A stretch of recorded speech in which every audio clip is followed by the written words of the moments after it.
Hello, this is Victor at RestoreMercedes.com. Today I want to just talk about this headlight switch.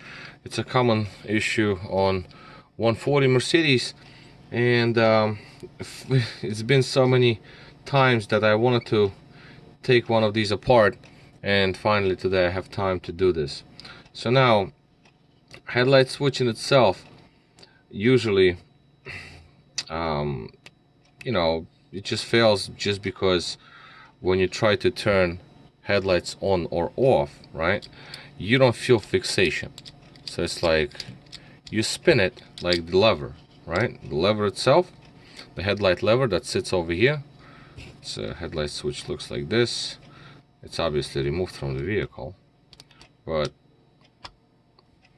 it's a headlight switch, and there is this lever like a switch itself. So when you turn it, there is no physical fixation. It's like you spin it, but you don't feel where it stops. It's like just kind of in the water in a way. Sometimes you feel a little bit of sort of stopping, like you feel some sort of fixation, but when you try to go backwards, then usually it jams, right? So parking lights, when you stopped and you want to put left or right, parking light only left side or right side, it's not going backwards. So the switch itself goes to the right to put the parking light, one click, second click headlights, neutral position, up straight.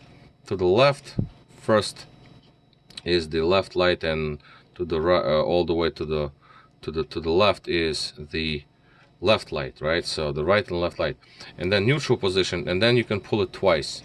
When you have headlights or parking lights on, you can pull it once for fog lights and second time for the rear fog light. I mean, everybody know how it works, but this is what usually happens here.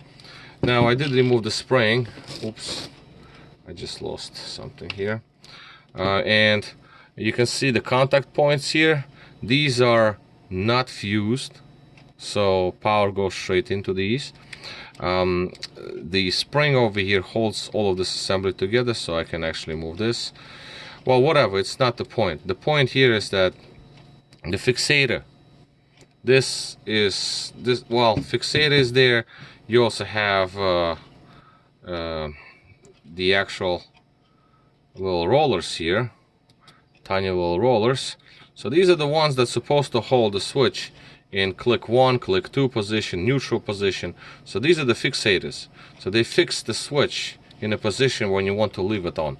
So the job for these two things is they're spring loaded, and they're supposed to run inside this housing here and keep the switch in a position where you want it to be.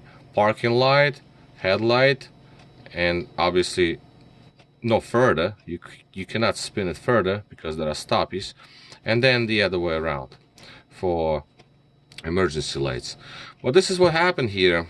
Usual situation, usual problem. As you can see, the fixator itself, the fixation housing, these are where the little roller's supposed to stop. And you see, we clearly have plastic deteriorated to a point where it totally falls apart. That would have not been the worst problem. The biggest problem that I have is, like, as you can see, one of the little ball bearing here, that can just fall right in there somewhere, right? So you can just lay in there and start shorting in between terminals, and this is something that you do not want, because who knows what it will short with. I don't want to go deep into detail about schematic diagrams, but by any means, that's not nice, because these contact points, they're strategically placed, and a little these little indentate, like these little extensions here, right? So they slide against them and activate one, deactivate the other. You turn this to the right first time, it activates one of the main, the 30 terminal 30, to the rail inside, and then it feeds power to the middle rail, which is in there.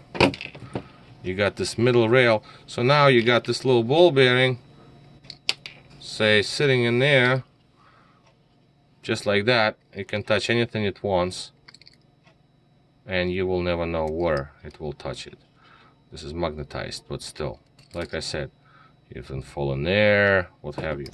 So that's one possibility. Second possibility, if it totally crumbles, you also have a spring, which is right here.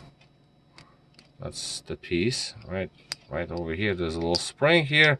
And that's a most severe case when everything fails, everything falls apart. Then the spring can fall out and then just jam something short. Yeah, well, something like that. Well, obviously all of this plastic is going to be also jammed in there, so that is a no-go. So yeah, that's basically, I'm just pretty much not putting much efforts to just take this apart, to be honest with you. There's just 2 fingers operation. So as you can see how easy it was for me to rip this thing out. Now, will it work if I'm going to put it without the fixator? Yes, but you will never know where your position is, because the switch will have no fixation, so you can just be turning it left and right. So where you're gonna end, how far you're gonna go, because you're gonna overspin it now because you have no stoppies. So this is something that is needed. Now 3D print this thing, it doesn't make any sense because switches are not super expensive.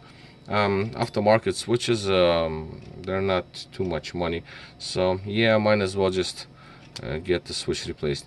I've replaced so many of these switches in my days, and I also will be replacing one in the car I recently bought, another 140, because I do not want to have any kind of problems with these terminals shooting. And last thing I want to say is, one time in my life I had the S500 94 model where it had severe damages with wiring harness, and those damages, I don't know where those shorts come from, to be honest with you. And my assumption is that something happened with the switch. So yeah, pardon the focus on the camera, but that's just, I figured I'll make this video because I will throw this thing away and I will not make this video again. All right, so just so you know, this is what happens with these switches. And yeah, replace them if you feel that your lever is weak. All right, this is it. Victor here, RestoreMercedes.com, and thank you for watching.